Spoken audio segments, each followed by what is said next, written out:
human behaviourist Jemma King has a mission to make good people better. Her work with Olympians, Special Forces personnel and even bull riders has cemented her belief that no matter what we encounter in life, we all have the capacity to live happy, successful and fulfilling lives. I've always felt a little bit intimidated by people who study our minds because I always feel like I'm being analysed when I'm in their company. But what I realised when I was speaking with Jemma is what they see in others, they actually understand where it comes from and why we do the things we do. Jemma made me realise that even psychologists and human behaviourists are not perfect.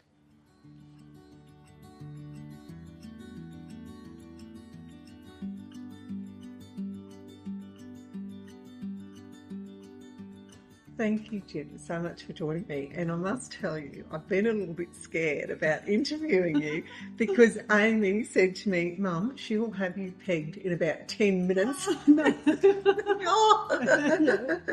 But anyway, so I might have to ask you how you pegged me at the end of it. I'm an empty vessel. I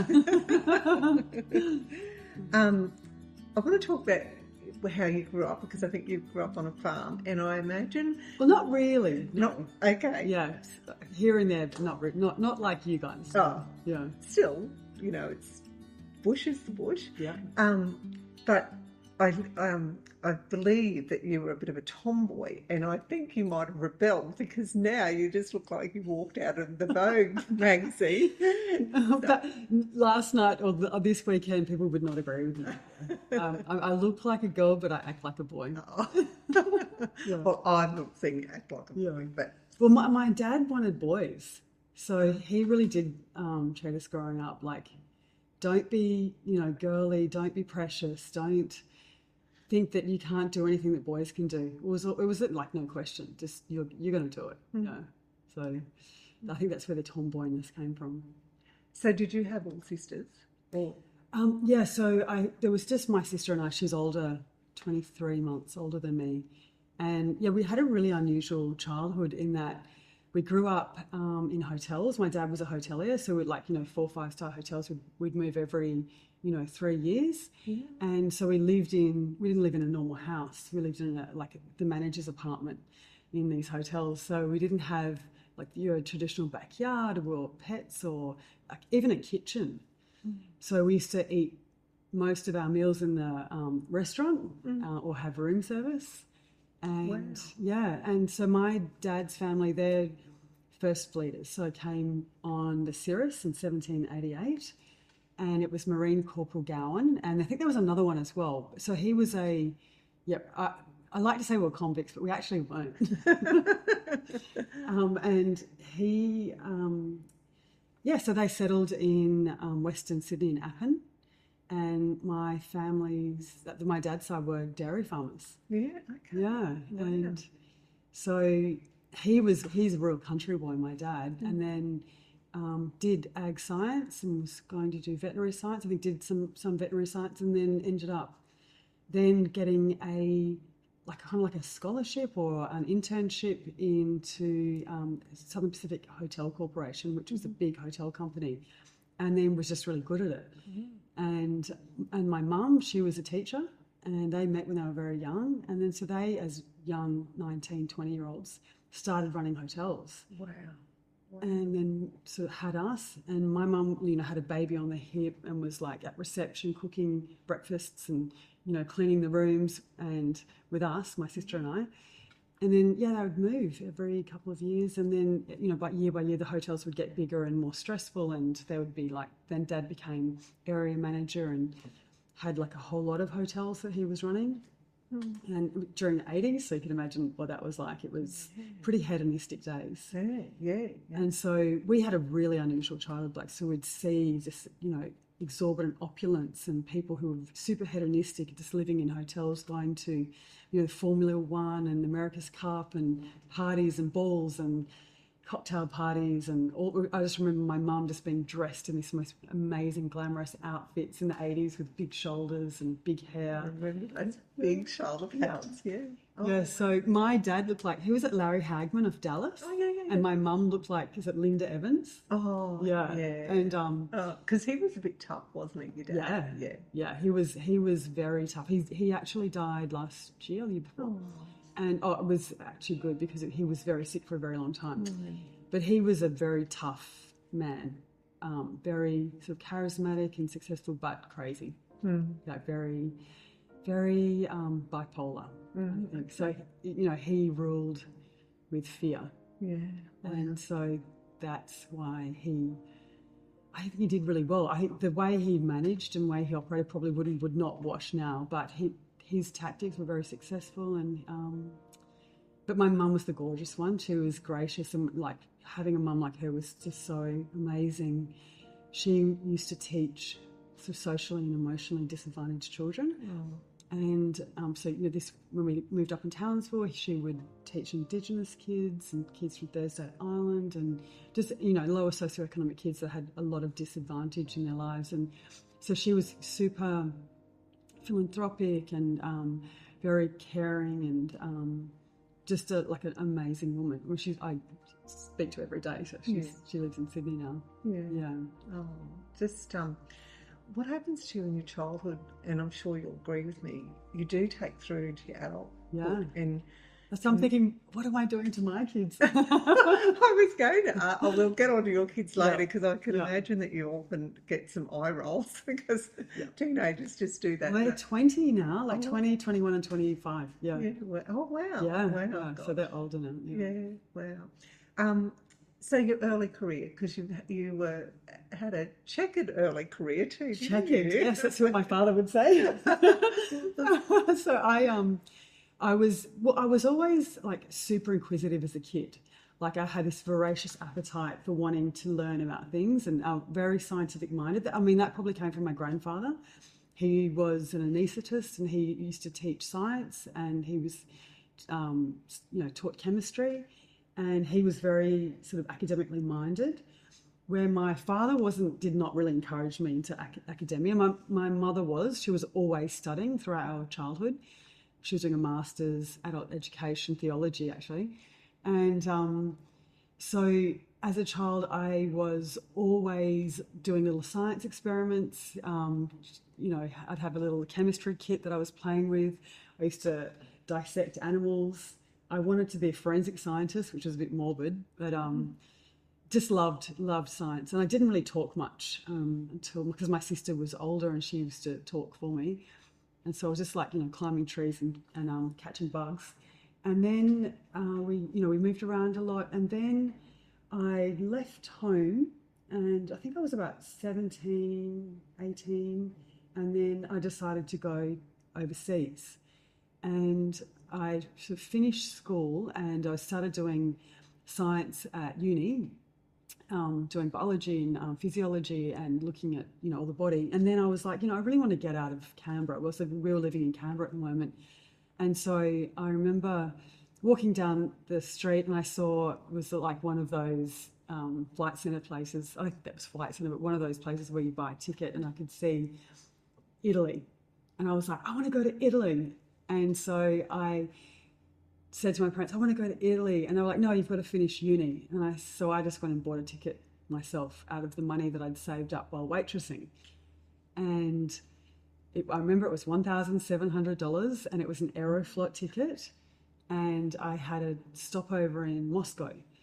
And I remember getting on this Aeroflot flight, and it was when you could still smoke on planes. And I remember people saying, buy the smoking section because there's you get more seats. So it was disgusting, and I'm sure all of the air hostesses were drunk, and because Russians, they love to drink. And so I ended up having a 2-day stopover in actually Moscow, and I went and stayed with a girlfriend of mine whose parents were in the embassy there, and then ended up living there for nearly 2 years. So you didn't get to Italy?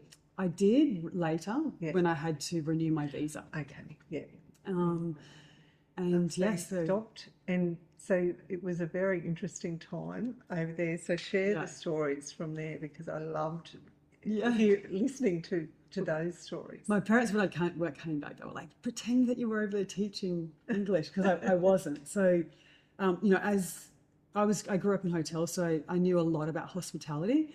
It was kind of in my veins. I could walk into a restaurant or a bar and just feel like what was right or wrong, or what needed to be done, and I just sort of lived it all my life. And not that I was really interested in it, but I remember when I was staying with my friend, and she said, "Let's go to Rosie O'Grady's." So every country has an Irish pub in it, and this was just back when there was still communism, and it was teetering on the edge of collapse. And so there were a few foreigners there, lots of Irish, Americans, but it was pretty much hardly any foreigners compared to now. So we went to the Irish pub, and they said, "We're opening up our, operations. We need more people. Do you want to come and work for us?" So this was a company called Irlasto, and they were bringing Western society to Russia. And that was in the form of supermarkets and restaurants and nightclubs and clothes shops. And they said, "Can you run restaurants?" And I was like, "Yeah." Yes, I was like just 19 or something. And my first job was consulting to a Chinese restaurant called Lily Wong's, setting that up, like the structures and training all of the employees. And then... So I did a good job there, and they said, "Oh, look, we're opening up this nightclub. Do you want to come and work in this nightclub?" And I said, "Yeah, okay, that sounds like fun." And so it was in this old theatre. It was beautiful. It had like these huge big columns, and there was marble. It was like one of the, from the 1800s, with huge big doors. It was just like exquisite. And so they decked it out with this amazing sort of nightclub. And I was bar manager, and the actual manager was this Irish guy, and he was gay, and they found out that he was gay. And I was actually flatting with him in an apartment, and they said, "You've got till tomorrow to get out of here." Oh, yeah. And so he just packed up and left. And then they said, "The job's yours," because I made a huge effort to learn Russian. So none of the foreigners would speak Russian. They'd always just hang out together. They'd hang out in Rosie O'Grady's, the bar, the Irish pub. But I went and lived then with a Russian family, and I thought, if I'm in Moscow, I want to immerse myself in the culture. So I would take around this little notepad, and I'd frenetically write down every word. I was like, "Well, how did you say that?" And I would try and only think in Russian and try and speak in Russian, because it's really hard for us to do the r and the h. So I'd be sitting, there going r, r, r, trying to get the muscle group so I could say it properly. And so the Russians really appreciated me being sort of more engaged in their culture. And so they said, "Look, the job is yours." Little did I know what was coming. It was you can imagine, it was wild, wild west there. It was just... So talk me through some of the things that happened while you were there. So this was an Irish-Russian joint venture. So any foreign company that came in, they actually had to have a national partner. And this is basically meant, pretty much back then, partnering with ex-KGB or mafia, which they're kind of similar. So the mafia back then was organised in what we call suburbs. So every business who was there had to pay a certain amount of money to the mafia as protection money. They called it muscle or butter money. And so the mafia that we had to pay was kind of the most powerful in Moscow at the time, Orekova mafia. And basically this mafia was constructed of, well, there was the guys at the top, but they just went out into the villages. And back in that time, if you were good at one particular sport, they sent you to a town, and that was a ballet town, or that was a shooting town, or that was a football town, or that was a boxing town. And all the kids who were good at any type of sport were sent to that town. And so they went out to the town where all of the national boxing champions were, all these really big, big country boys who could fight. And they said to them, well, when perestroika started to dismantle, they stopped getting funding. So the mafia went out there and said, hey boys, do you want a BMW, a Versace shirt, a gold chain and a gun? Come to the city and we've got a job for you. And they were just like, you know, just country boys, didn't know anything about anything. And so they were brought into this world of guns and drugs and prostitutes, and like it was pretty terrible. So luckily the guys that would look after the nightclub were, I thought some of them were okay, they were country boys, but there was always in the group, there was one guy who looked weird and looked dangerous and really frightening, and he was the guy who did all the bad stuff. Anyway, so I was given a phone number and they said, if anything goes wrong, call this number. And so, of course, many things went wrong. So this, you know, we were the biggest nightclub in Moscow at the time, and we used to have this line out the front where people were trying to get in the middle of winter. And we had a gun, like what are they called, a metal detector over our front doors where you had to come in. And so, because everyone would carry weapons at that time, and also mace, you know, like sprays. And so we had like all the movie stars, all of the soccer stars, all of the politicians, all of the mafia, like anyone who was of Moscow society would turn up to our nightclub, big fur coats. It was like, you know, 9:30 Chicago. It was like me as like this dumb like Aussie kid just going, this is just bizarre. It was crazy. And so we would have artists and singers, and like everything was super extravagant, and everything was like very expensive. And people would come up and, you know, order bottles of champagne and bottles of, you know, vodka, and they would carry literally cases of cash, because at that time the ruble was falling like at a dramatic rate. So then we set up a money exchange at the front of the nightclub, where some people would come in with bags of rubles and exchange them for US dollars. And then, you know, they'd go and spend the US dollars inside, and as they came out, their rubles would have like fallen so much they would be worth nothing. So it was really fascinating to see that. But then, so they would come in and they would check in their weapons. But every now and again, there would be someone who would get in with a weapon, and, you know, they'd pull it out at the bar and, you know, start waving it around, or, you know, put it to someone's head. They put a gun to my head once because I didn't pour the vodka properly. And these were obviously like politicians or people who were part of the police force. So yeah, we had people who were killed in the nightclub out the front. Like, it was really like dangerous. It was, looking back now in hindsight, I go, oh my God, what was I doing? But I was just so young and dumb, and just thought, oh, this is not my life. It's so interesting and fascinating. I just did not realise like just how dangerous it was. But you know, we had quite a few terrible incidences. But one of the ones I remember, I for some reason thought, hey, we need to, you know, do some marketing. And so I said, let's do a beauty contest, and let's look for Moscow's, you know, most beautiful woman. So it was like Miss Moscow competition. And really, it was a really bad move, because when we advertised, we put it out on radio and in newspapers. And so we had a couple of days of selecting the girl who'd become Miss Moscow. And we had a line out the street, down the corner, like, and there were thousands of girls just turned up, because I thought, this is my opportunity to get out of poverty. And we had like everyone and their dog there. The most amount girls were turning up. Like, obviously they'd come in from the country, abject poverty, in pretty much just like rags and like old like their dad's boots or something with mud all over them, but were stunning. And we had to God, let me think about, like, what were we thinking?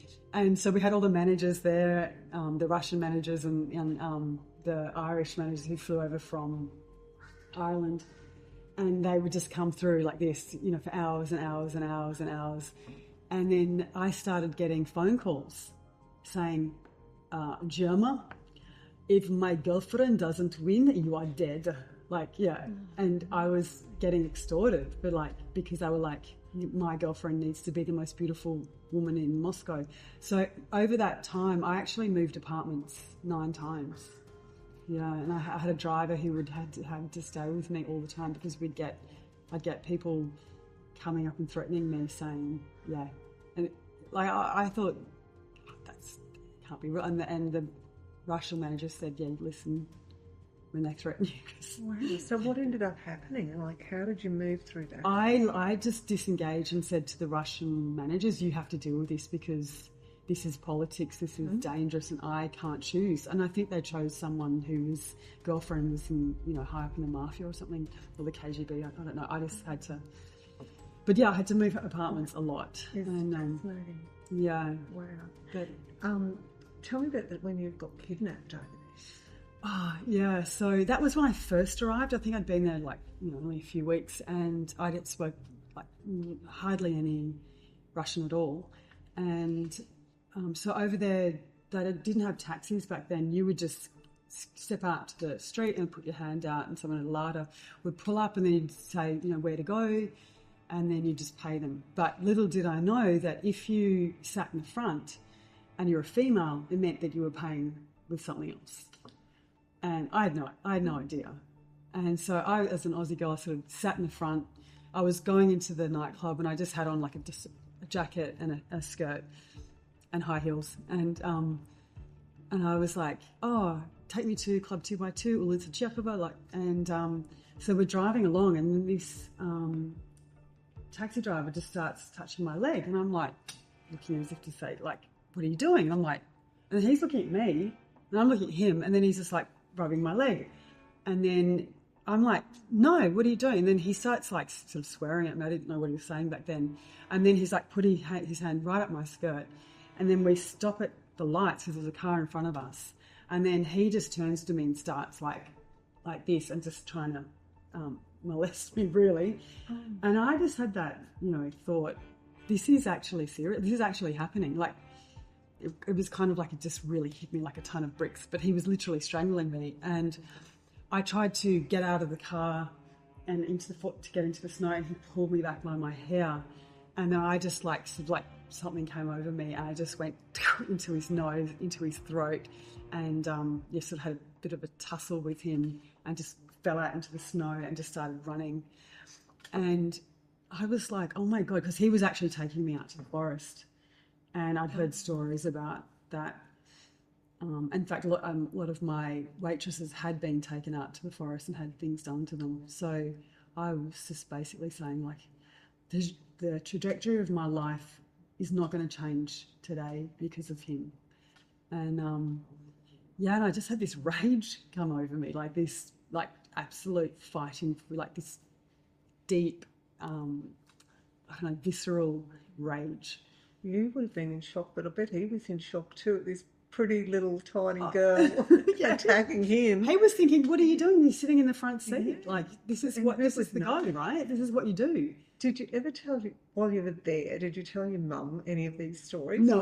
Oh. Yeah, no. She would have gone over there and dragged you back by your hair. Well, not really, actually, because did I ever tell you at the time when I was actually in the apartment? This is before I'd moved out. I was in the I had this compound where all the embassy people would living, and this is when Yeltsin sort of drove in on the tank, and the last communist resistance were holed up in the White House, and this was the what was it called, the October last hurrah that the communists had. And they were all shooting at everyone. Everyone was shooting at everyone. And it was basically, the new regime was coming in, and the old people didn't like it. There was, the economy was absolutely shot. And so Yeltsin comes in and stands up on this huge big tank, and they're shooting in at the White House. And I was right next to, very close to the White House, looking out the window. And I was with one of my other girlfriends from my school.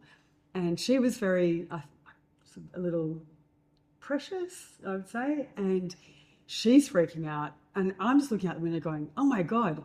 And then it was all over the news in Australia that a civil war had broken out in Moscow, and it was state of emergency.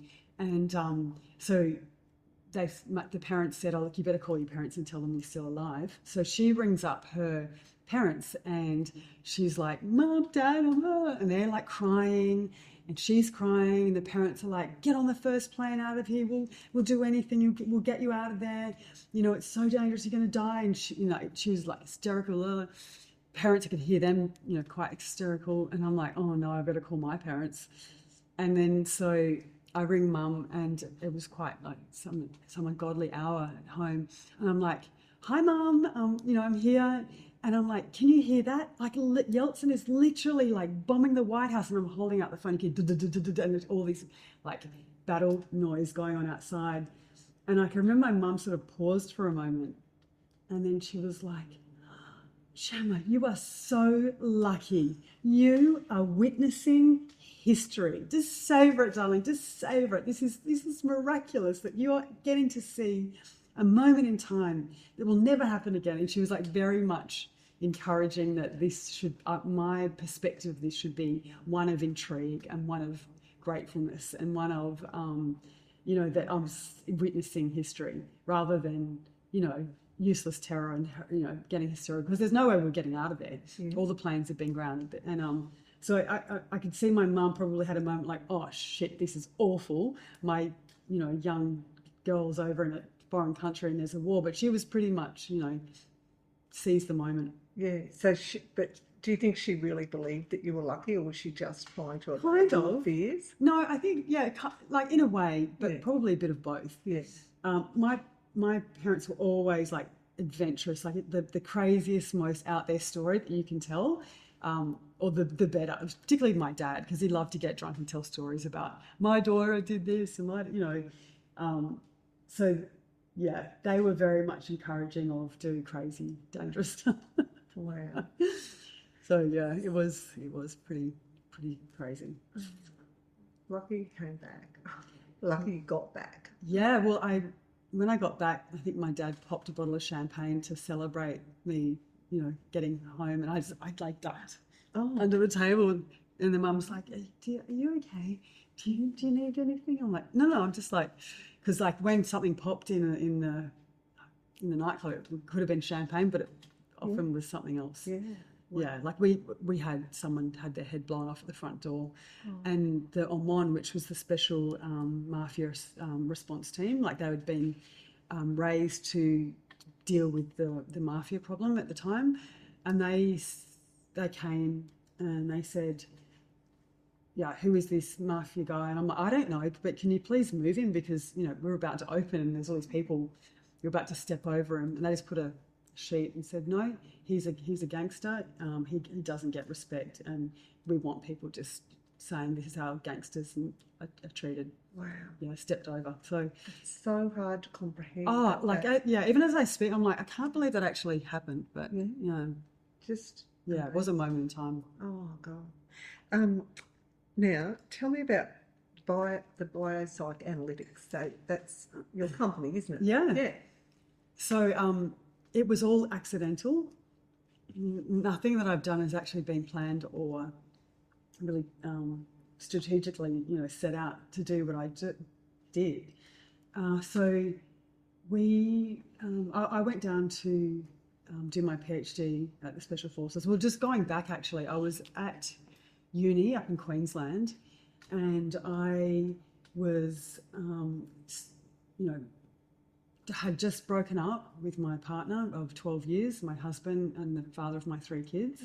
And it was really stressful. It was awful. I didn't have a job. I didn't, have any resources, because he made sure of that. And then my family was down south, and I was like, oh my God, what do I do? And so I remember going to my supervisor. He said, like, why don't you do honours? What do you want to study? And I said, I don't know, I want to study unethical behaviour, because I felt really sort of slighted by some unethical behaviour. And so I started researching unethical behaviour, and I thought, you know what I am? I'm really stressed, really, really stressed. Maybe I should study stress. And so then I just started doing stress research, and then I was testing cortisol, and cortisol testing is very expensive. And so there was a call out from the Australian Army Research Scheme that they were going to do funding for novel research. And then my friend said to me, you should go and apply for this research. And I was like, Army? No way. That's like the last thing I want to do. I don't agree with, war, or I don't know anything about it. I don't know anyone. I don't know the culture. And I just had a sort of a negative perspective of the forces. Being at uni all the time, you didn't hear anything good. And so I said, no, I don't want to do that. And then my friend said, look, you should just go for the interview. And so I was looking at, does emotional intelligence buffer stress? That was my kind of research question. And then measuring stress through cortisol.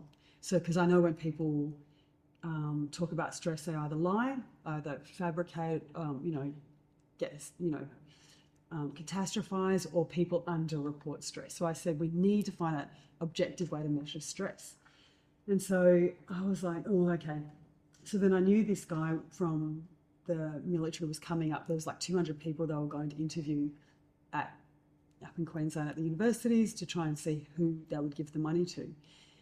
And I was like, oh, I've got no chance. So then I thought I'd take a different tact. And so I researched who this guy was and realised that he was a war historian and he'd written these white papers. And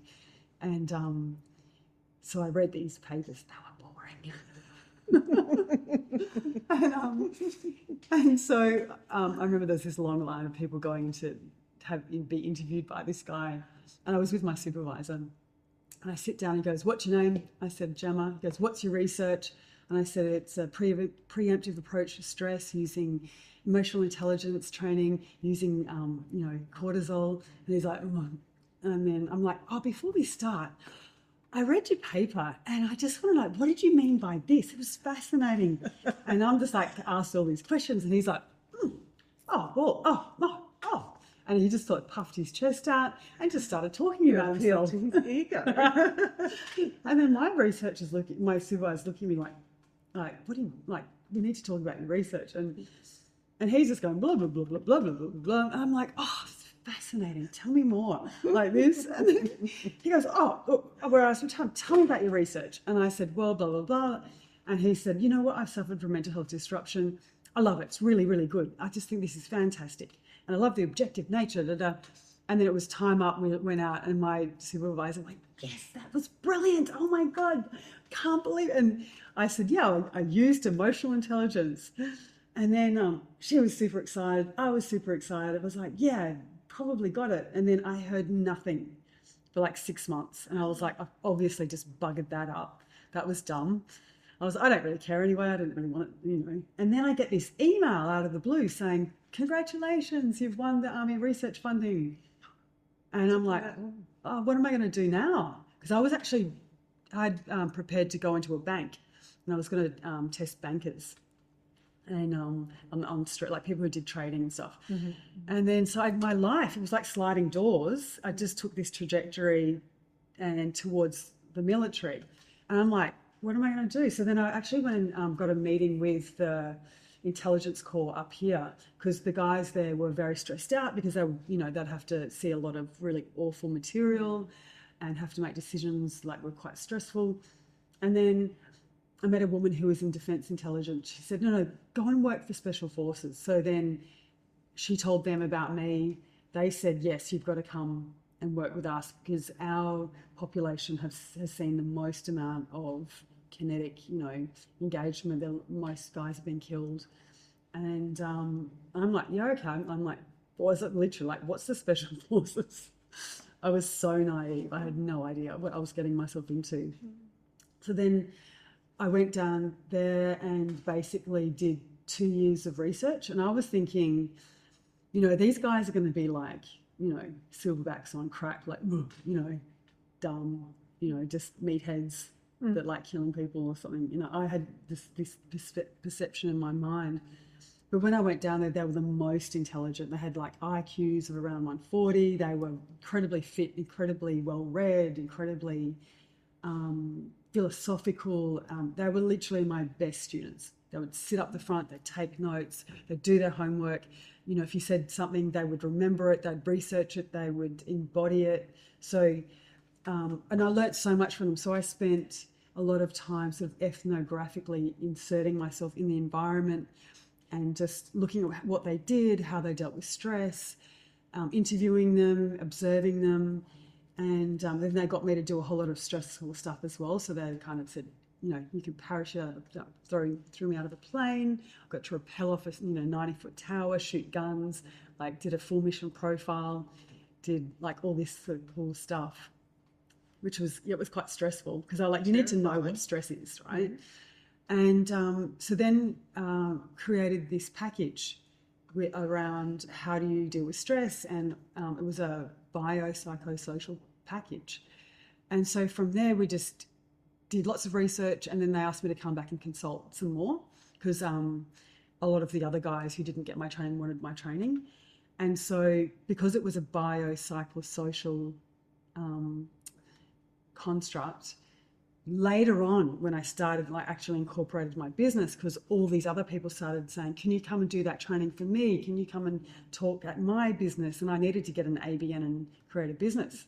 So then I was like, biopsychoanalysis. And I just came up with it, yeah. And so that's how that started. It was just accidentally. You talk a little bit about, or you talk about post-traumatic stress versus post-traumatic growth. So while we're talking about the military, talk me through that, what that looks like and what that is. Yeah, what really would upset me is that whenever everyone would talk about the military, particularly Army or Special Forces, the sort of the narrative was pretty negative, like, oh, PTSD, and, you know, there's these guys must be really messed up, and why would anyone want to do that job? You know, you just end up with PTSD. But what I was seeing was a bunch of highly functioning, very smart, very sane men.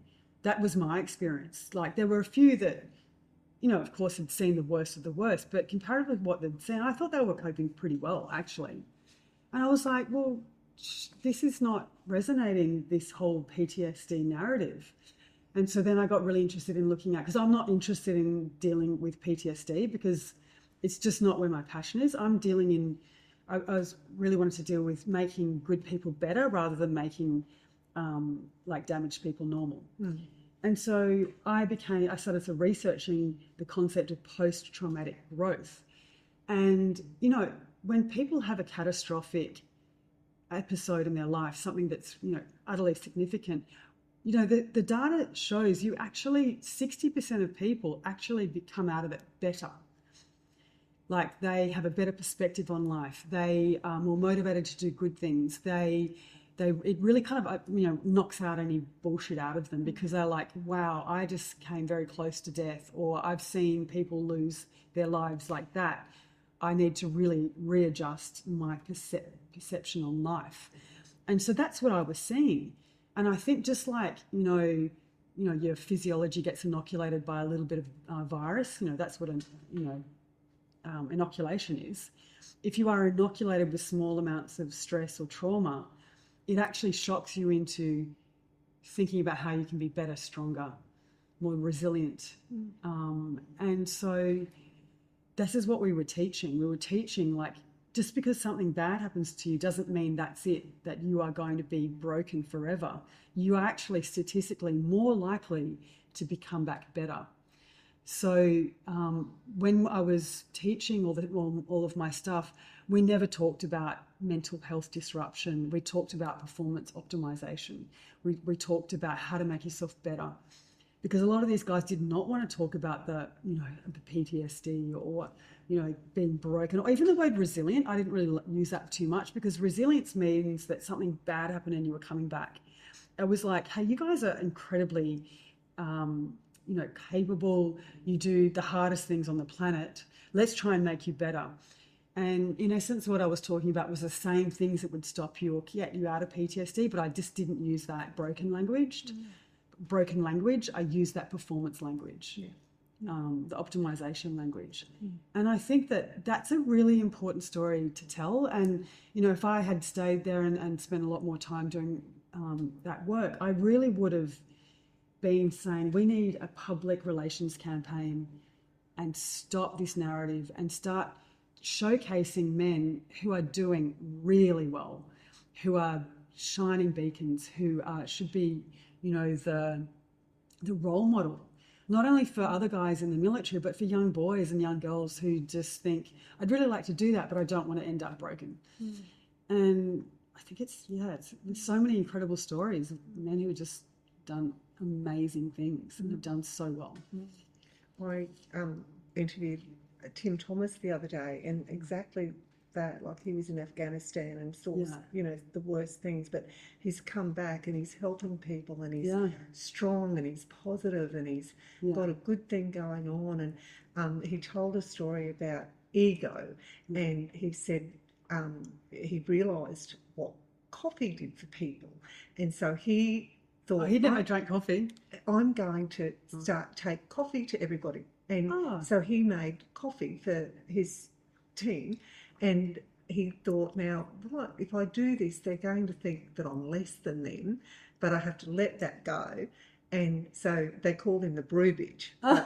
But he said they would drink the coffee and he would just see them change in their thought and what they were doing and how they saw things, and they relaxed, and you know, they weren't in Afghanistan anymore. While they had that cup of coffee, they were in their little coffee shop in, you know, with their partner or But so that was really interesting. So it's interesting you say that about the growth, because I saw that firsthand with him.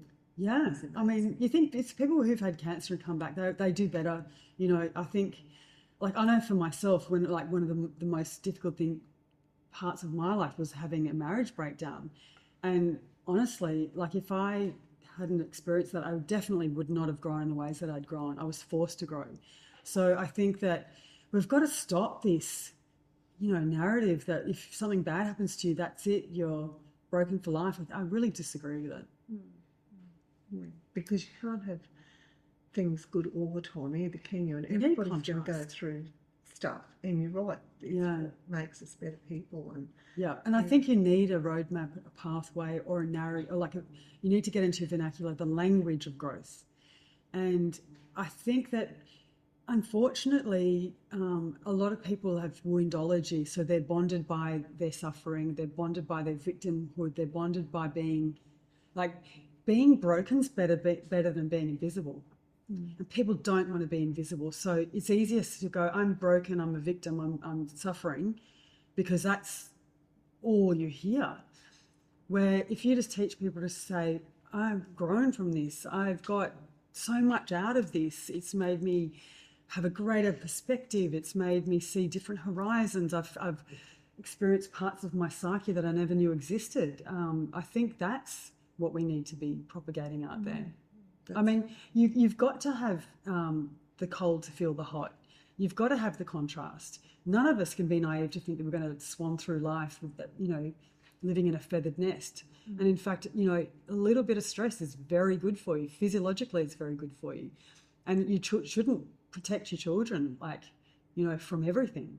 They need to be hardened, you know, to withstand the winds of life. Tell me why stress is good for us. Yeah, so I mean, there's a U-shaped curve where certain amount of stress inoculation does, you know, I mean, physiologically, you know, physical stress increases bone density, muscle density, increases coordination. So that's why you've got to let your kids crawl on dangerous, not really dangerous, but like you've got to let them fall over. You've got to let them climb trees. You've got to let them get dirty. So their immune system, their gut biome has a little bit of a inoculation. So just from a physiological perspective, you need to pressure, like an oak tree will not get strong unless there's some wind, right? And so physiologically, definitely. But then from a psychological perspective, you know, if you ever looked at anyone interesting, they've had a hard life, right? Those people that have had these feathered nests and have, you know, a cushy life and have been precious, no depth to them. There's nothing interesting about them.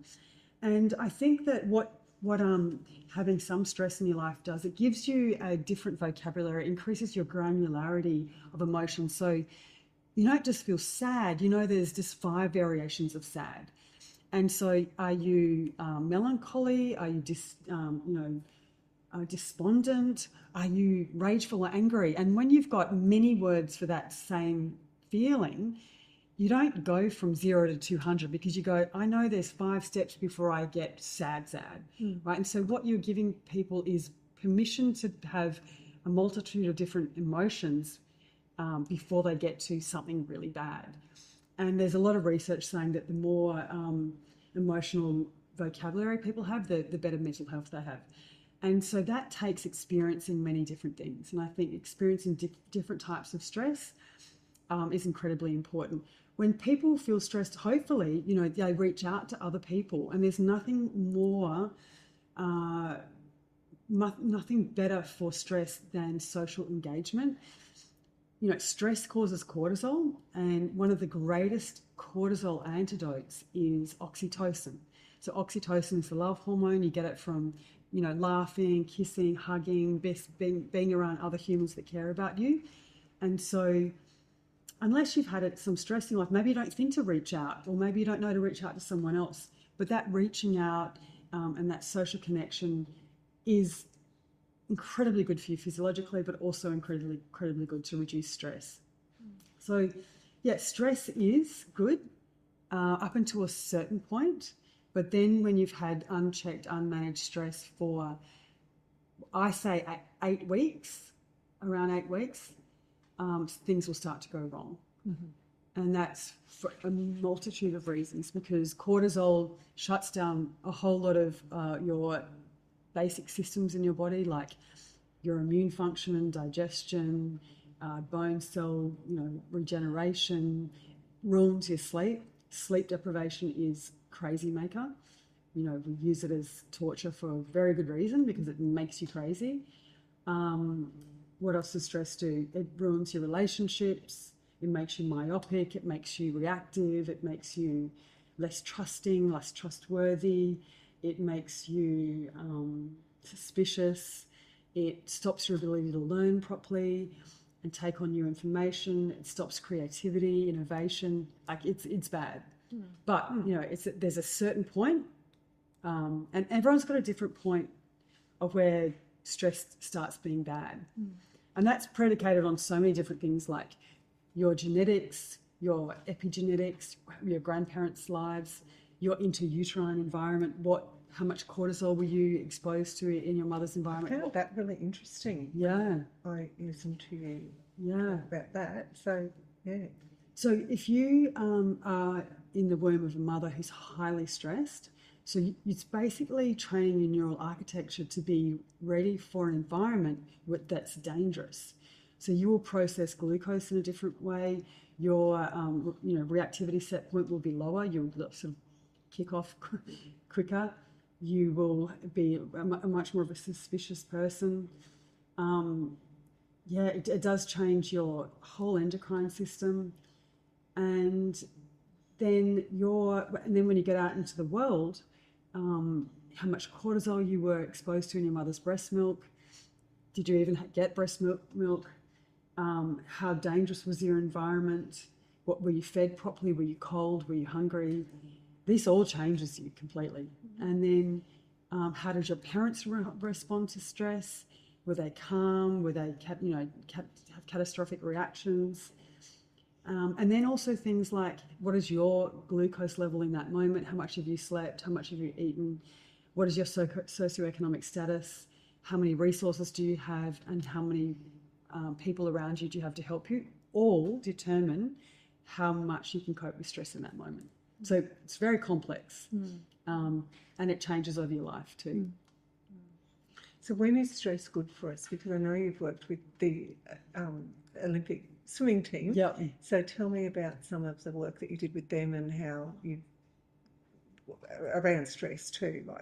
So when I was at the Special Forces, John Bertrand, he was friends with Rick Burr, who was head of the army at the time, and John was going around looking for ways to help the Olympic swim team perform under pressure, because in Rio Olympics, they realised that they probably didn't prepare enough for that performance under pressure piece, where they kind of faltered. And so John had gone up everywhere, because for those who don't know John Bertrand, he'd won the America's Cup.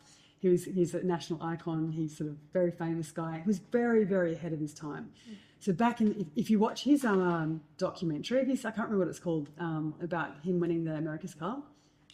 Oh, look, I probably did a long time ago. Yeah. I remember about it. Yeah, great documentary. If anyone wants it, just Google John Bertrand documentary, America's Cup. So if you see that documentary, he was doing visualization, he was doing all that mental performance stuff way before anybody else.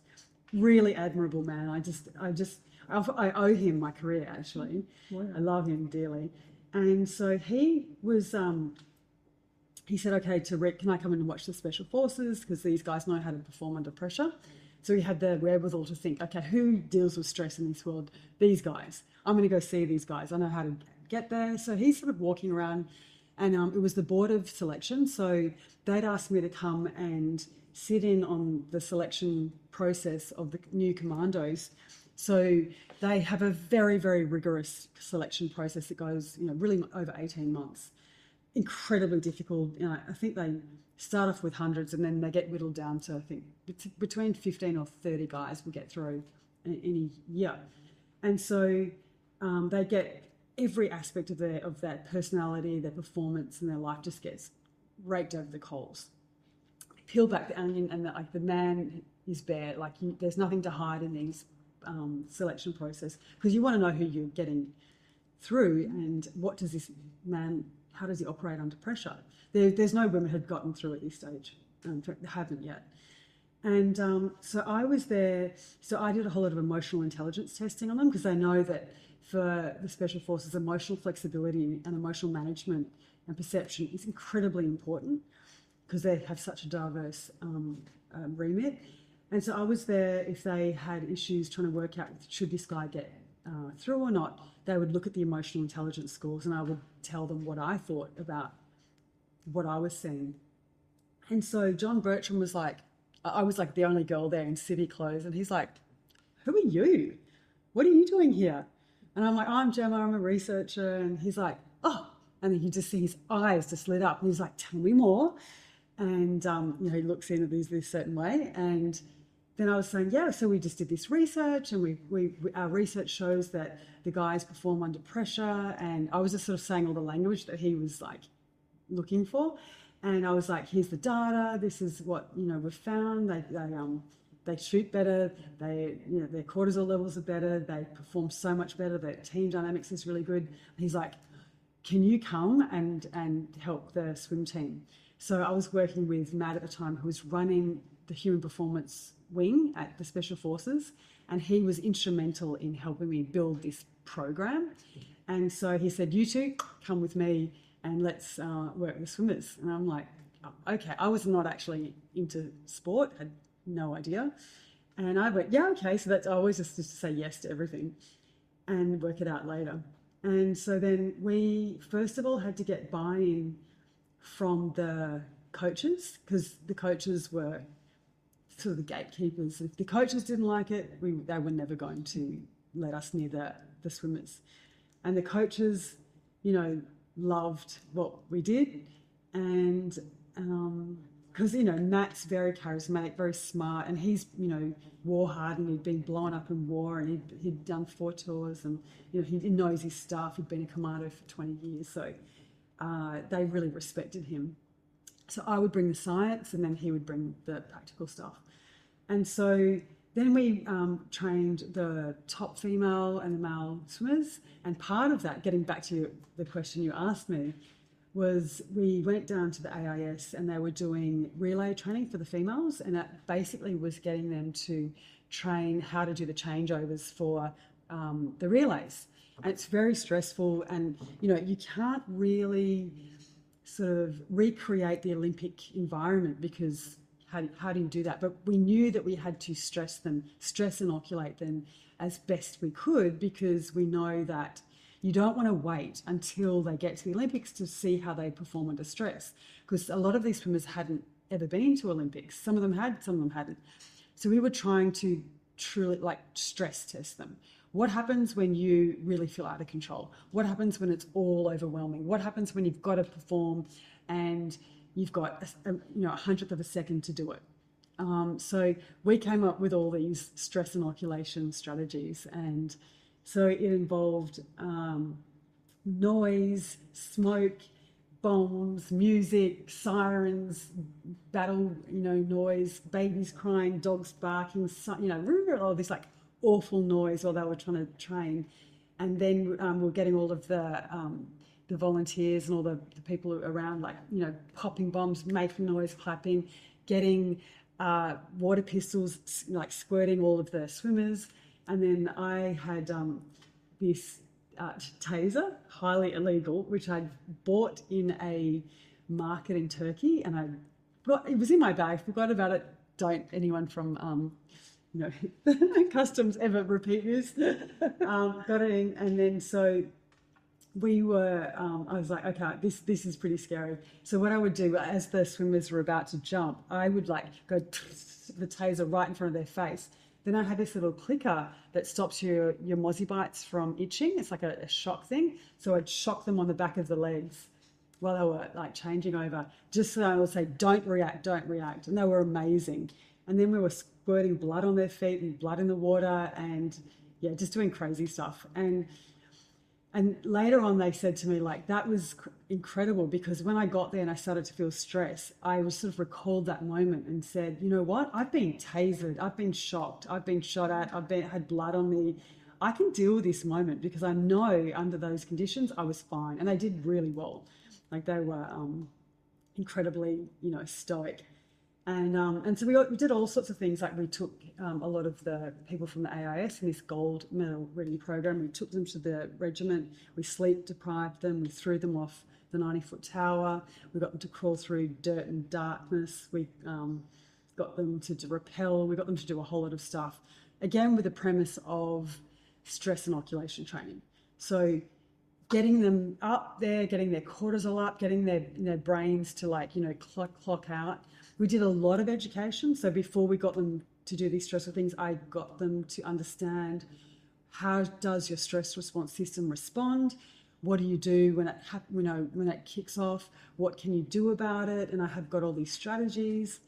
And so it wasn't that we just dropped them in these crazy situations. We gave them science-backed tools to deal with it. So that's kind of good, is having little inoculations. I have to think that if you weren't doing what you were doing, you might have been really good at torturing people. Maybe. Did you do an apprenticeship in Russia? My kids keep asking me, Mum, what did you really do in Russia? Come on. They're very, very suspicious of me, because I start laughing if they go, what did you do in Russia? I'm like, what I told you? They're like, no. And actually this weekend, all their friends were sitting around saying, Jemma, were you a spy? I'm like, no. Don't let them watch the latest Cameron Diaz movie, because... What's that one? I haven't seen it. I can't remember what it's called, but I watched it the other day and it's brilliant, but it's exactly that. They've got these teenage children. Jamie Foxx is her husband, but they were spies. And is this just based on a true story, I think? Is it? Oh, no, I don't think so. No, I heard there is a true story of these Canadians who maybe that actually got sent back to Moscow just recently, and the kids had no idea their parents were spies. Yes, I know. No, this one's a bit of a comedy, I don't think. Okay. Yeah, but no, exactly what they spent their whole lives lying to their children. So maybe your kids have watched too many Hollywood movies. I think they have. Yeah. So you've worked with the military, Olympians, people in corporate, bull riders. I know, and I'm going to ask you. So, you were talking before that the military integrated you into a lot of their stuff that they did, and threw you out of planes and made you do all that. Yeah. Did you ever get on a bull? No, I've got on a mechanical bull. Oh. Yes, but not a real one. No, yeah. So Simon Cusack was Kate and Bronte Campbell's coach, and he was a ringer out back with the Kerr family. Oh, So that's how. okay. So he was telling Marcus Kerr about Matt and I, and then Marcus said, "Well, I think that they should help my son Jake." So that's how we met Jake, who's a bull rider, and that's how we met their family. Yeah, and become friends ever since. Yeah. So Jake, because I asked Jake what he's my son-in-law to be, so I'm allowed to ask whatever I want. But yeah, I asked him what you did for him, and he said, "Well, Jemma took me from being really wishy-washy." He said sometimes I'd get on a bull and I'd have a really good mindset and I'd be right, and other times I'd get on the bull and my mind would be everywhere and I'd come out and fall off. And she trained me and showed me ways to have that mindset at will. So I'm interested to know what you did, what you said to Jake. Yeah, I think it was like so much of elite athletes, like they'll have, like you said, they'll have a good day or a bad day, and they don't know why. And it's like this ghost can just appear out of nowhere and like haunt you and ruin your day or your performance. And it's almost like a boogeyman that you fearful that it's going to rear its head just when you don't want it to. And I'm kind of like demystifying that and saying, no, you have to give poor performance a reason. You need to deconstruct every part of your preparation. Like I'm very much into the lead up, the anticipatory stress that you get, your process, the days, the weeks, the days, the hours, the moments, the seconds before you have to perform. And all of that has to be worked out to like a precise formula. And then when you understand and take this formulaic approach to performance, and you understand all the factors that either go into increasing performance or detracting from your performance, then it's not this boogeyman. It's like, oh, I know what happened. I did that. And then you can change that. That's in your control. You're not a victim. You're not bewildered. You have agency, autonomy, and structure and process over the outcome, right? So having that sense of control is incredibly important when there are so many variables you can't control. So I train what's in your control, what's out of your control, and get people to write pretty precise plans about, and the plans involve lots of things. So it's all around cortisol. So cortisol is a stress hormone, and I talk about how this messes up your performance if it's unchecked. Cortisol is good up until a point, but then if you don't, manage it, it can ruin your performance, ruins your sleep, ruins your ability to build muscle, repair, regenerate, even think properly. And so I say, okay, in the weeks before your performance, how are you eating, sleeping, interacting? What's your mental rumination like? What are you filling your mind with? What are you filling your days with? What are you filling your bodies with? And knowing which ones are good and which ones are bad for you. And that goes right up to the moment.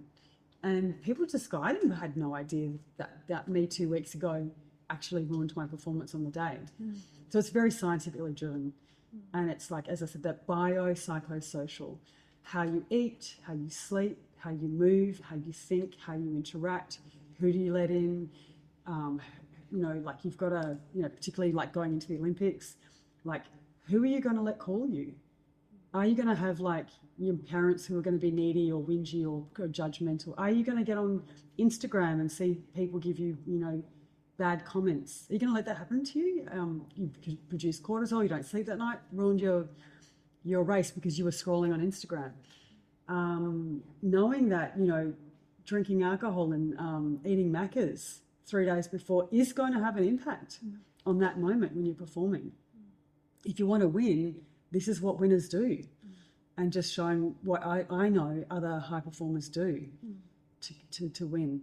What foods will increase your speed of processing and your reaction time? What foods will, make you slow, sluggish, and a poor performer?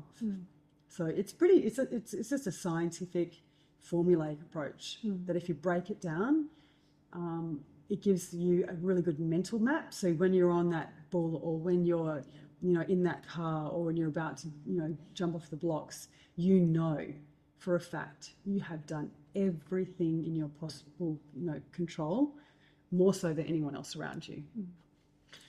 Jemma, can we talk about a little bit about breathing, eating and moving? Yeah. Because for me, I know if I don't do those things properly, and when I'm particularly stressed, I realised I wasn't breathing properly. I was breathing to here.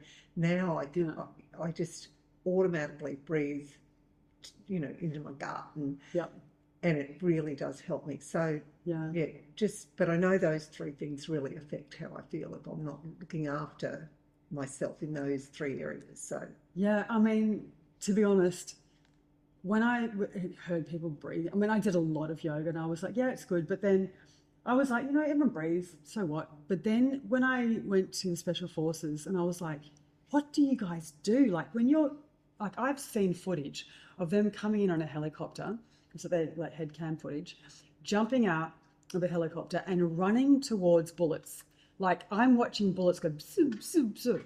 And I'm like, how on earth do you train yourself and keep calm knowing that you're going to jump off and run towards bullets? Like, how do you get yourself to do that? And they were a bit like, I don't know, like that, don't really think much about it. But when I observed more and more, what they did was breathe. And I was like, that's so boring. I was hoping for something like more like fascinating or interesting.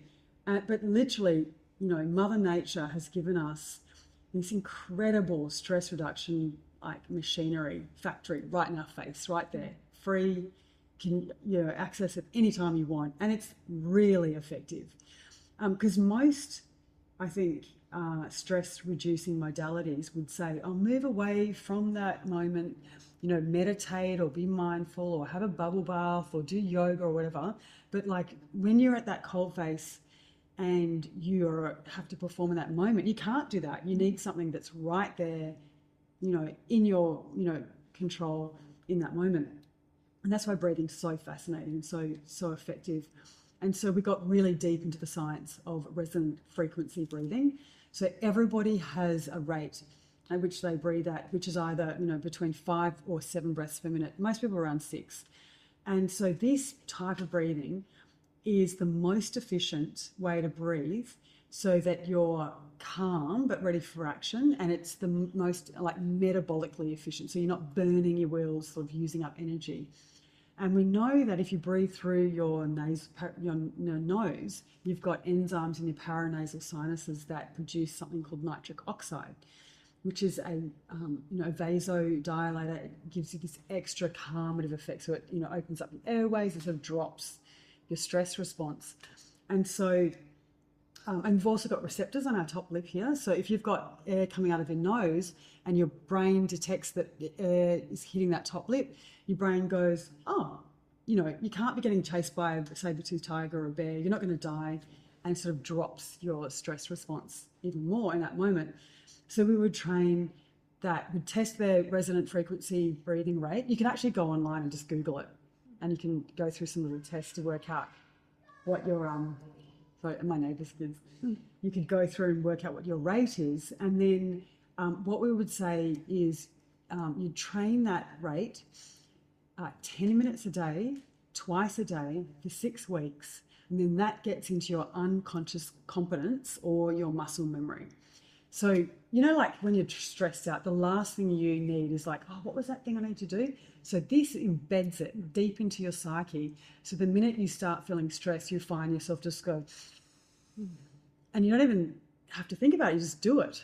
And I saw this evidence with the guys at the unit all the time. So one day we all got out of the car and we had to go into this big AIS event, and there was like 200 people there, and the guys would have to speak in public. They didn't really like it.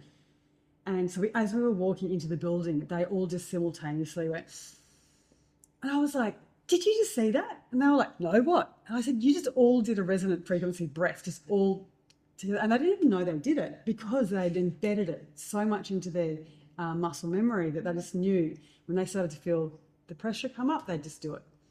And so that is like incredible. So now I will just always do that breathing anytime, and I train it all the time. And you said before that when you get stressed, you hold your breath. So from an evolutionary perspective, our brains, like we still think we're back on the savannas of East Africa, because like humans have only really been humans for about 250,000 years. It's when we stood up on the savannas of East Africa as Homo sapiens, right? And so for 250,000 years, we lived in an environment where we had the potential of being predated by a bear, a saber-toothed tiger. So our body and our mechanisms and our responses are adapted to be successful for survival back then. So back then, if you were getting, hunted by something, it was advantageous for you to do lots of short in-breaths to get oxygen into your brain and body, into your big muscle groups. And we know that in-breaths increase heart rate, out-breaths slow heart rate. So if you're about to get killed by something, what do you want?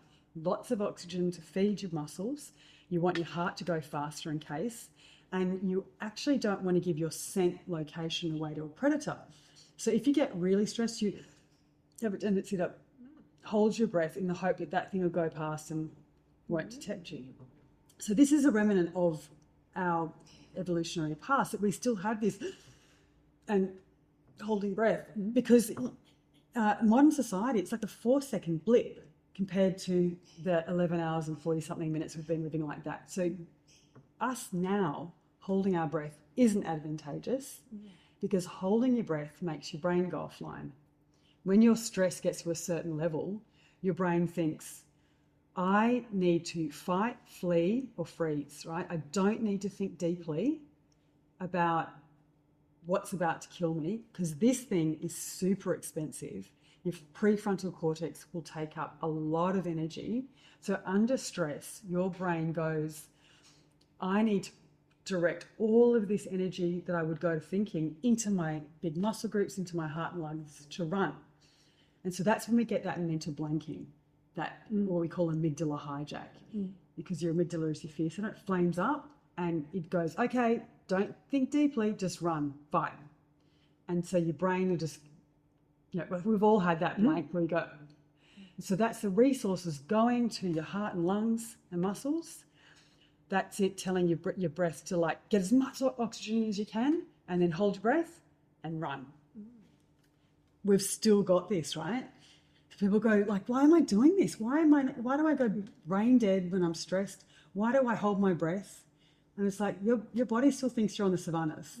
That's so interesting. I hadn't considered why I did that, but yeah. So if you train your body out of that by 10 minutes a day and twice a day, this deep resonant frequency breathing, you will automatically do that under stress, and it'll keep your brain online, and it stops you from going into that, amygdala hijack. So these are the things that we train people. Understand why your body does this. Understand. So I go through a litany of all these other different physiological responses that people do when they're stressed out. Like heart racing, hands sweating, mouth dry, vomiting. Lump in your throat, and I train them as to why they're actually advantageous for performance. And so I get them to see their stress response as a resource, as something that's going to help their performance rather than hinder their performance.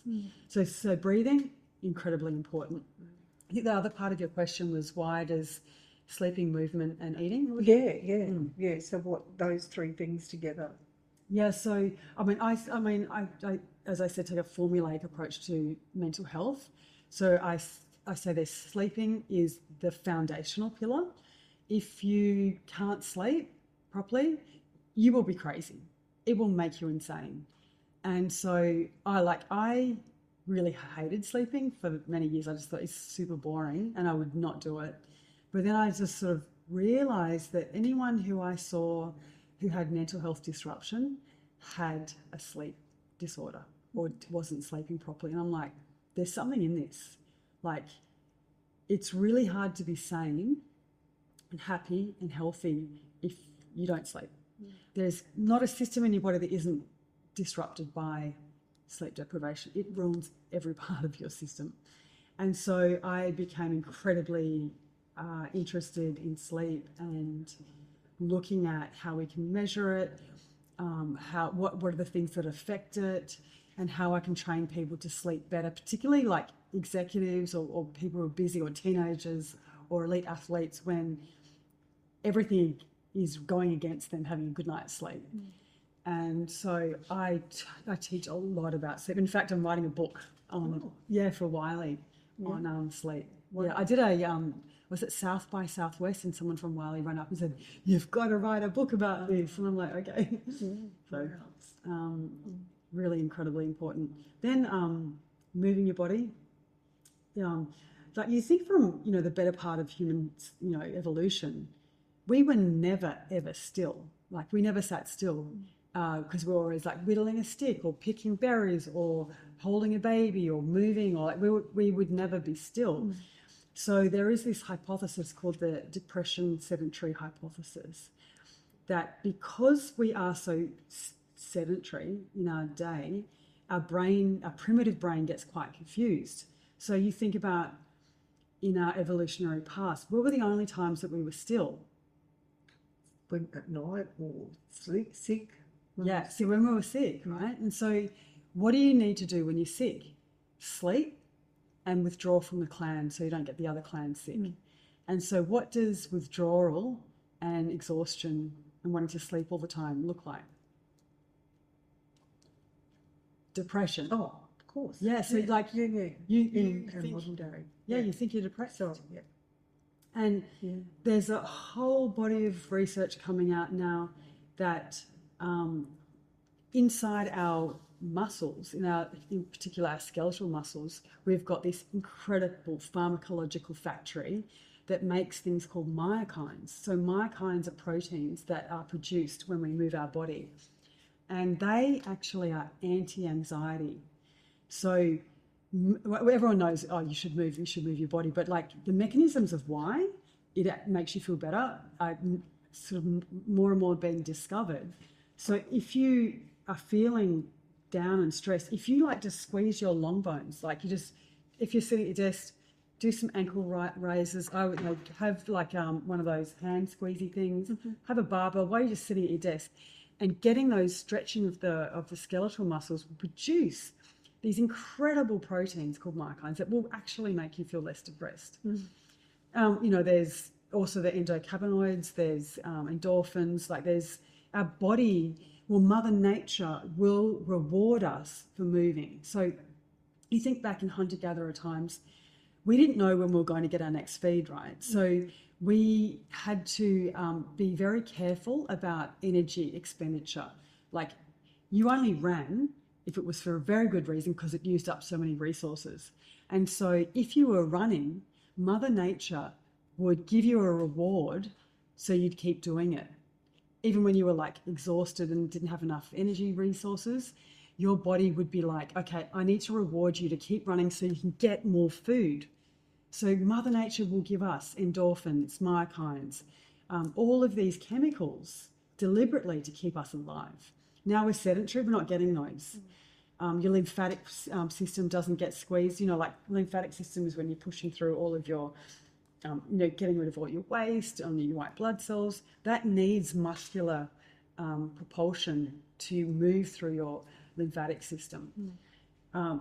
Just so many reasons why we need to move our bodies. So I'm a big proponent. If you are a sedentary person, you sit at a desk, you should stand up. So on the bottom of our feet, we've got these pads and these receptors that when your body detects pressure on these pads, it will send a message up to your brain and it will increase the amount of oxygenated blood to your prefrontal cortex by 20 to 25%. So your brain's designed to hit the receptors, need more oxygen to the brain. Also, we've got these long bones, right? This is NASA research, actually.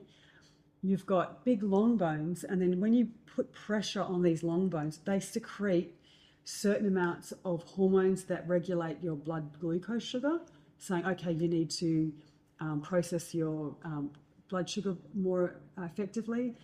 That it also produces a hormone called osteocalcium, which increases your spatial memory and actually increases male fertility as well. Oh, really? Yeah. So get moving. And if you've got elderly parents or people you're looking after, try and get them on their feet, their pads, their long bones, as much as possible.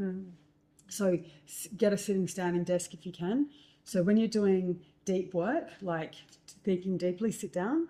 When you're doing phone calls, emails, stand up. Yeah. And what about food? Everything. It's like, it's the second pillar, I would say. Yeah. Or kind of like close race between food and exercise. But I'm really interested in the gut biome research. So we've done some of it and blood glucose research. So I think the gut biome is the new frontier. Like it is very, very highly correlated with mental health, motivation, your sleep, how you're perceived by others, your immune function. In fact, your gut biome trains your immune function when you're little. It is incredibly important. And the stuff that we feed kids, the stuff that we feed ourselves now is diabolical for your gut biome. So it's really hard to stay sane, have good sleep, keep your weight in check when you're not feeding your bugs appropriately. So I'm really big on gut biome. Like I'm super, super strict about food. Like I don't eat any junk food. I don't eat sugar. I drink wine, a lot of wine actually, to be honest. That's the only place I get my sugar. But I'm like, my quote is, I do all the good things always, so every now and then I can do the bad things. And the bad things is, drinking. But I will have protein in the morning, so I don't get my blood glucose spike. I will have nothing packaged. I won't eat anything that has MSG, food flavourings, or any, what are they called, preservatives. I'm like, none of that. I eat meat, vegetables, nuts, fruit. I don't eat a lot of fruit, only berries. I don't eat any wheat at all.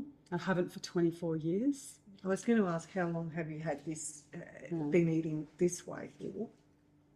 So about 23 years, Okay. 24 years, yeah. And it just works. Like I feel so good. Because I was pretty unhealthy and I just felt terrible all the time, just tired and grumpy and foggy-headed and just miserable. I worked out that I was really allergic to wheat. So back then I just gave it up and haven't had it since.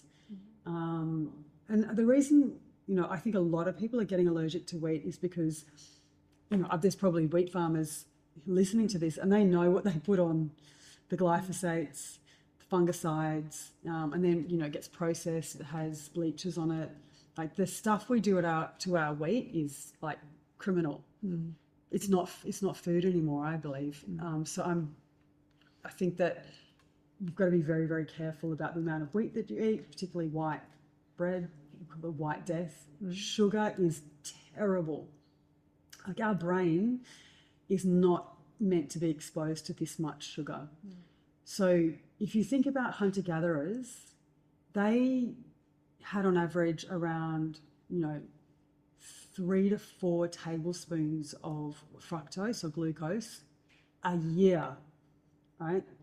We are eating, I think the last thing I looked at in 2017, I think we're eating like 18 grams of sugar a day. So and that's just like I think on the lower end. And so what happens is, because our brain runs on either glucose or fructose or fructose, our brain exists inside 3 bags or meninges, and it's called the blood-brain barrier. And it's like tight junctions like this, so no germs can get into our ecosystem of our brain. Because if you get a bug in there, like you get meningitis and you die.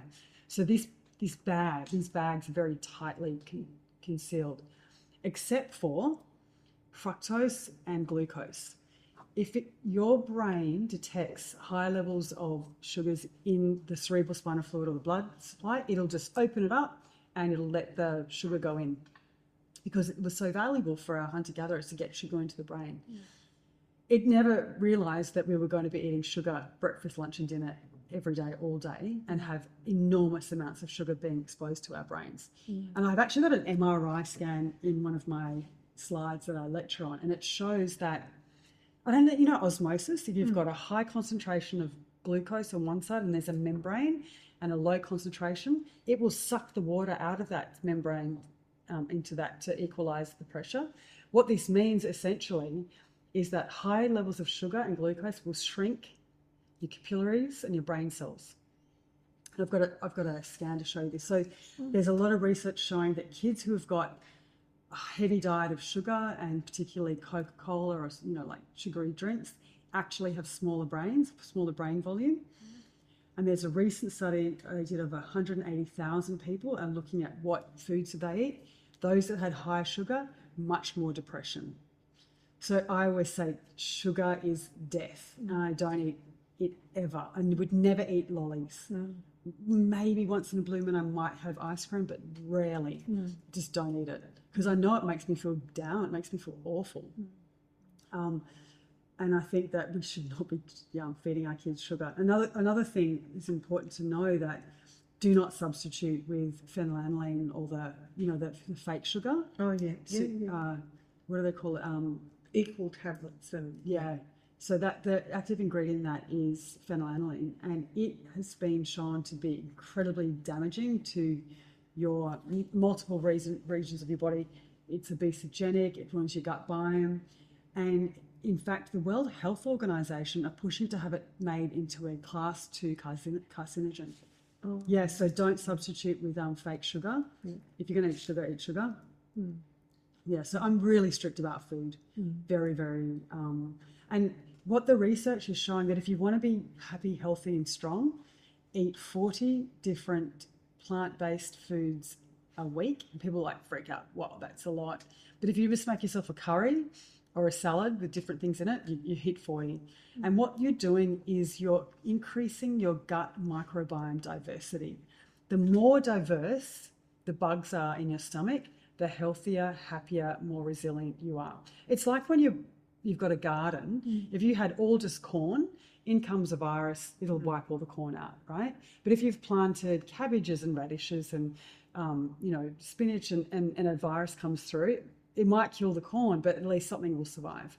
Now, in your gut biome, if you have a bacteria or a virus come in and you've got all the same gut bacteria because you're eating the same types of food, you'll get wiped out. But if you've got the more different foods you eat, the more different types of bugs, because one bug will eat one food. So you've got to make it diverse down there. And that is different foods. Avoid, alcohol's pretty bad, but if you have antibiotics, it'll knock out your gut biome. And 85% of our serotonin is made by our gut biome. Serotonin is the happy hormone. It's also a precursor to the sleep hormone. So it's all interconnected. What you eat, how you feel, how you sleep goes into how you feel. And when you're sleep deprived, you actually crave salty, fatty, sugary foods, which will, make you have a certain type of gut bacteria that'll make you it's like this vicious circle. One thing I did want to ask you when you were speaking about sleep hormone, so that's melatonin, isn't it? And you said somewhere that if you actually take too much melatonin, then your body won't produce it. Yeah, so I think there's a really terrible trend that's happening where people are giving their kids melatonin gummies. It's a hormone, right? And so we've got a very complex endocrine system, which is our hormonal system. And you can't just go whacking stuff in with no consequence. And if you've got a doctor and you have a sleep disorder, do what your doctor says, of course. But it's a stopgap measure. I would not be taking melatonin on a regular basis because, producing hormones is very metabolically expensive for your body. It's always trying to find shortcuts, right? And so if it goes, oh, you're getting melatonin for free, they're like, sweet, I should stop producing it. So then if you go off the melatonin, it's even harder for you to get back to a normal set point. And so instead of just just taking melatonin, work out what's wrong with your sleep. Why aren't you sleeping? Is it physiological? Is it biological? What's doing it? And then fix that. And then, have it in the moment to get over that, whatever is hump. But don't rely on it. If you're traveling, yes, whatever. But I think it's a really dangerous proposition to be giving that to children, especially. I would not be doing that. These have consequences. You talked about motivation before. Yeah. And for me, like, and I've been thinking about this a lot lately, it is hard to get motivated to do something. Yeah. But what do you think? Like, do you think what we need to do is motivate ourselves past the instant gratification? Sorry. Yeah. So the gratification of staying in bed until, all hours in the morning, or the gratification of having something yummy to eat, like from the bakery or whatever. Yeah. Should we get in our minds what that's going to make us feel like, and what we want to feel like in the future? Like, if we don't do those things, where are we going to be? Yeah, it's like the 1 degree of you turn the ship.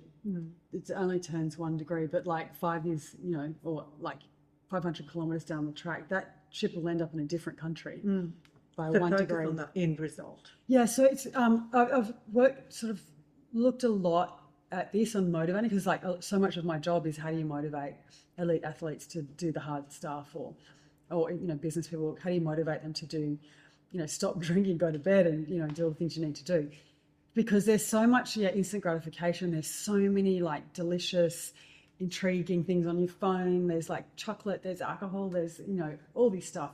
So we are under assault every minute of the day. We're having to make decisions or having to turn away things that marketers know will just draw our attention, draw us in, and seduce us in.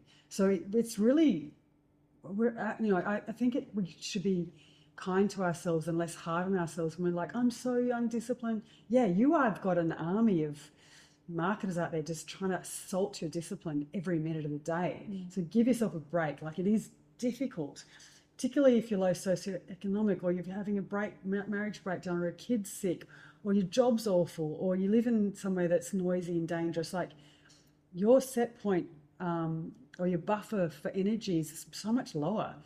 So I'm very cognizant of like being one of those people who go, just do it, just be healthier, just eat this, or what's wrong with you? No, I understand, because and this is what I talked about, having a breakup made me so much more empathetic, because I know how hard it is to get motivated. So there are a lot of strategies you can do depending on what it is, but it's the middle ground which feels hard. If you're lying in bed and you're like, I've got all this stuff I've got to do today, it's like, oh bugger. I think the middle ground is where if you put your mind there, you won't do so well. So I oscillate between the North Star and the one next step. So that we should always have a North Star. Like, I want to look like this. I want to be doing this job, or I want to live here. I want to be earning this money, or I want to be married to someone like this. Like, have the big dream, have the North Star. Articulate that very clearly. Like, have a dream diary, just like, free associate of, if you could have the world's most perfect life, what would that look like, feel like, smell like, taste like? Really dream and just get into that, intoxicating, mindset of, I just imagine. And your brain cannot tell the difference between imagining and living it, right? So you can actually trick your brain into for those moments you think, this is my life. And then your brain will look for opportunities or situations that actually match that life, right? So that's that dream North Star stuff. And then when you're lying in bed and you go, I feel like shit, I don't want to get out of bed. Yeah, you just do imagine how good a hot shower would feel. Remember when I had that awesome hot shower? And so you savor those little moments and you put them into your memory bank, so then you can remember a hot shower felt good. And it's just about getting the motor going, just rolling, and you just say, I've got all this really hard stuff to do. I'm just going to do 5 minutes. I'm just going to do 5 minutes of that, and then I'll go back into bed. And you know what happens? After 5 minutes, you go, you know what? I'll just do 10 minutes. And then you sort of just get moving, get the pressure on your pads, you get the osteocalcium, you get the myokines coming out, and then it doesn't feel as overwhelming, insurmountable. Just move. Just do one thing. Just do one thing. So either put your head up there or the one thing in front of your face. And you've got to understand all the things that will detract from motivation. We've got this petrol tank of energy. It is a well of energy. And you've got to be really careful that thinking negative thoughts drains that energy. Negative thoughts are metabolically expensive. You understand that negative thoughts aren't just these ephemeral things that go off into the ether. thoughts create chemicals, and these chemicals have a consequence. They are expensive to make, they're expensive to metabolize, they're expensive to get rid of. They mess with your sleep, they mess with your immune function. So be very careful about what you let run around in your head. That's key. Thoughts will make you tired. I'm so glad you explained that, because I wanted to find out, with your science background, what you thought about manifesting and writing affirmations, and you've answered it, but you've given such an in-depth answer to why those things work. And do you mind just sharing the story about your mum when she had bone cancer? Yeah, so actually I was in Moscow, my dad rings up and says, "Get home, your mum's dying." And I was like, "You're an asshole." But, you know, I got home and my mum was so gorgeous. She was like, "Oh, don't worry, I'm fine, I'm fine." But she had found a very big cancer in her tibia, I think. She'd been walking around the farm with, you know, those weighted straps. Oh, yeah, yeah. And I went, and then she got a scan, and they were like, "This isn't good." And she got a biopsy, and they said, "Okay, we are going to cut your leg off." And she just went, "That is devastating." Like, my mum's so beautiful, and she was dressed so beautiful, and she'd wear high heels, and like, just the thought of losing a leg would be, like, for anyone, would be devastating. And she said, "You know what? No, I'm not going to do it. I'm not going to do it." And so she was really, like, again, ahead of her time, and she had a book, and she just would write affirmation after affirmation, and she would, like, put herself in the position of, like, it's already better, healed, and a position of gratefulness. Like, everyone knows about this now, but back then that was really, I think that was in, like, 90s, like, not many people were talking about it. So she would be like, thank you for all of the things in her life. She'd, like, have lists of them. I'm grateful for this and grateful for that. And she'd spend a lot of time reading, she had this book of quotes, of all the great quotes of all the great thinkers throughout history, and she'd read it, and it was like brainwashing. I'm not a victim, I'm not sick, I'm not going to die, I'm not, you know, this is not going to be my reality. And she just changed her reality, and it worked. And she's 74 now. Yeah. And I think that she's still got this, like, spongy tumor in her leg, but she just refuses to let that succumb to that. And I think that when you look at oncology research, one of the greatest predictors of how well someone does within their cancer treatment is the attitude of their oncologist. Wow. Yeah. So if he has, like, "I've seen this before, you're going to be fine, you will live," people actually, you know, believe it.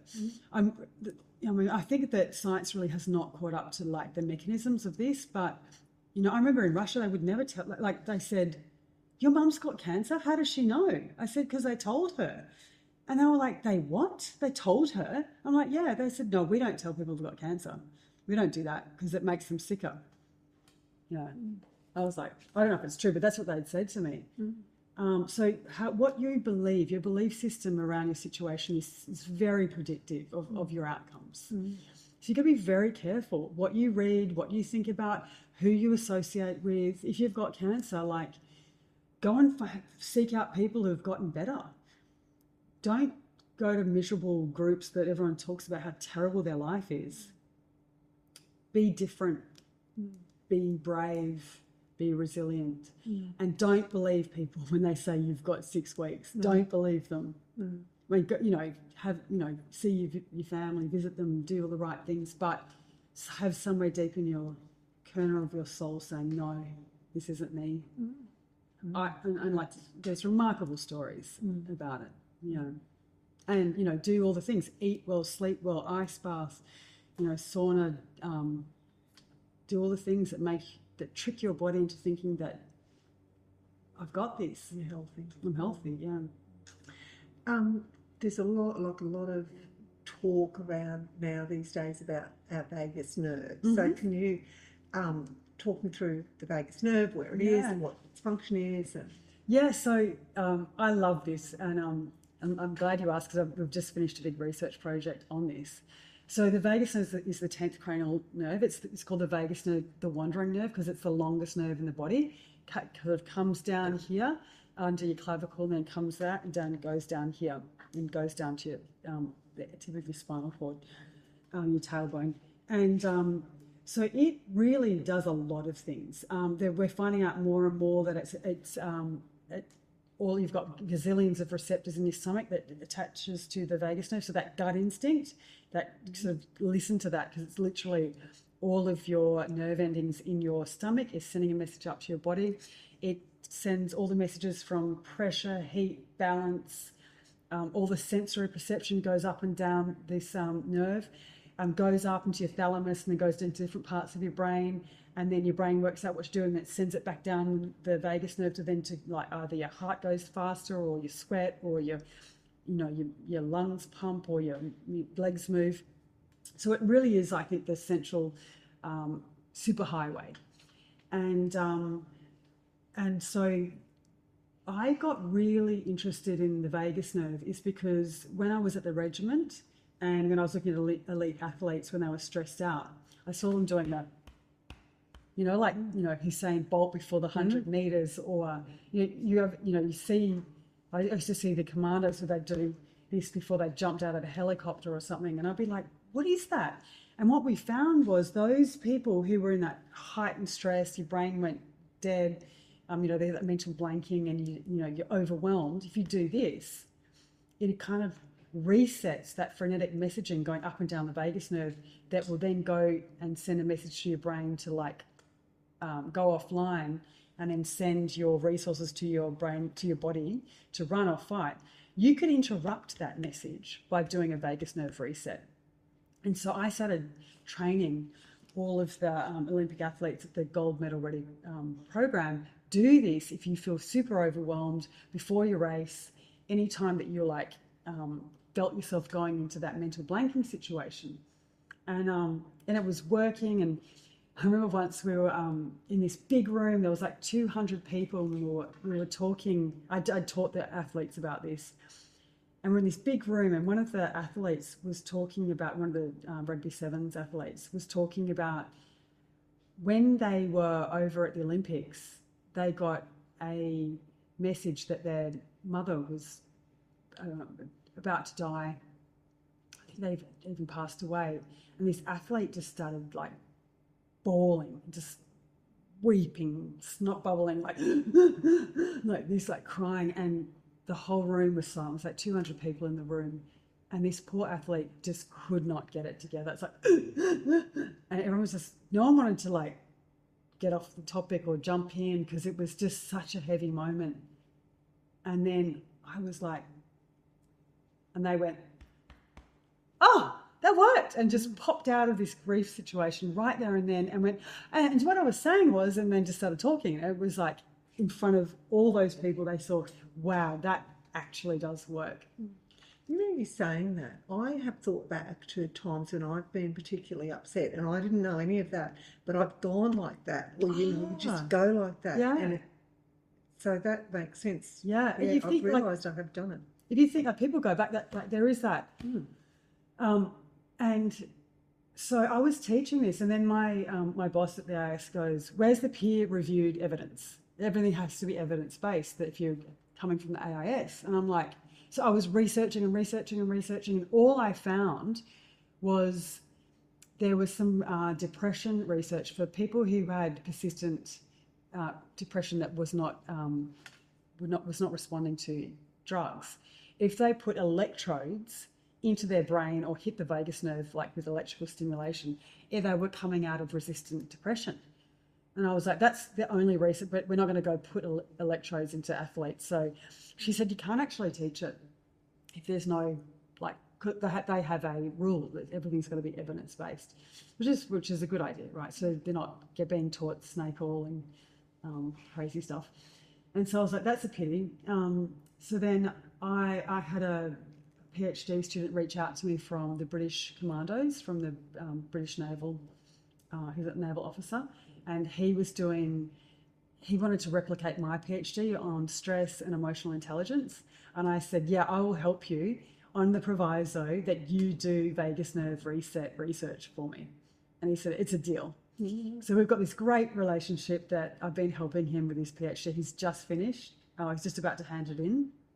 And so he was over in Devon in Lipstone at the southern part of the UK. I went over to visit, and so he ran this big study looking at does the vagus nerve reset help people keep their memory online in high stress environments.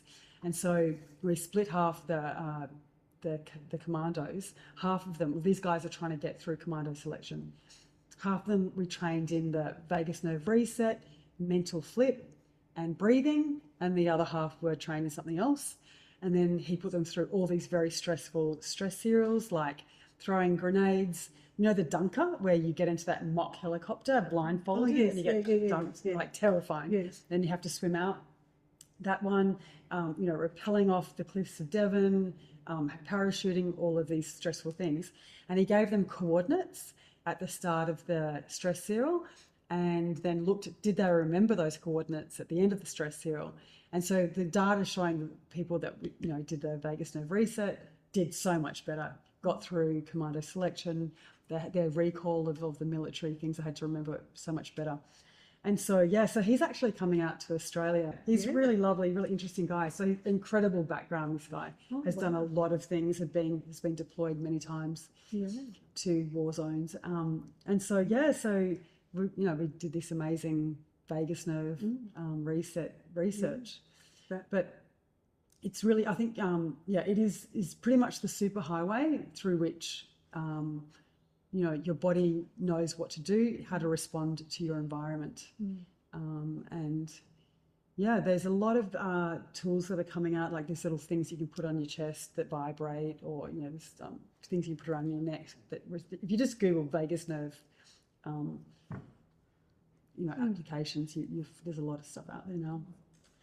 Jemma, thank goodness for people like you who study all of this so that we and impart your knowledge to other normal people like us. Well, see, interestingly, I was a hardcore scientist, and then when I got divorced, I felt disillusioned with the world. So then I got really into yoga.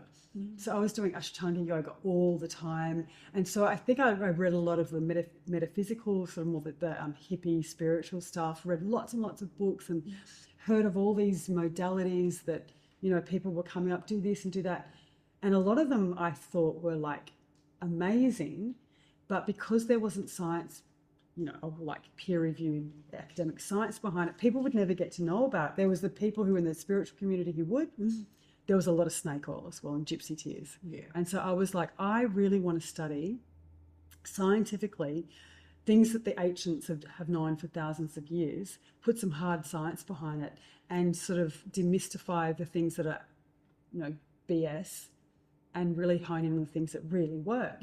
And so that was my motivation for going into a PhD, is to really learn about how do you manage stress using ancient principles, but with really modern science behind it. It's just, it's fascinating, and it's so wonderful for humans to understand why we do certain things and why we react in certain ways. So thank you. Now, I just want to have one last question, and you were talking about your mum's quotes before, and I love quotes. So what is your favourite quote? Well, this is the one I keep saying to my mum now, because she does like to chat about, with her friends for hours. And I'm like, Mum, remember what Eleanor Roosevelt said. You know this one, the great quote? No. Small minds talk about people. Average minds talk about events. Great minds talk about ideas. So I'm always saying, Eleanor Roosevelt. But I suppose the other one I say is do the good things most days. So every now and again you can do bad things, like chocolate or wine. Yeah. So they're mine is remember why you started. So when you start something and you have great ambition and then things get tough and you want to give up, remember why you started that and that. Well, I suppose everything you do should have a why. If it doesn't have a why, don't do it. If you're just mindlessly doing things because that's what we always did, I think that's step before yours is get a why, understand your why, and then remember your why. Thanks, Jemma. Now I'm going to have to line that up. Yes. At some point he too. Hates talking about himself. You'll have to drag questions out of him because he doesn't like talking about it. But he's got the most amazing life, and he's the most amazing human ever. Like he's gracious, and talk about motivation. That guy leaps out every day and just goes and goes. Yeah. So yeah. Just incredible. Thanks, Jemma. Thanks for having me. Oh no, thank you. It's been wonderful. No.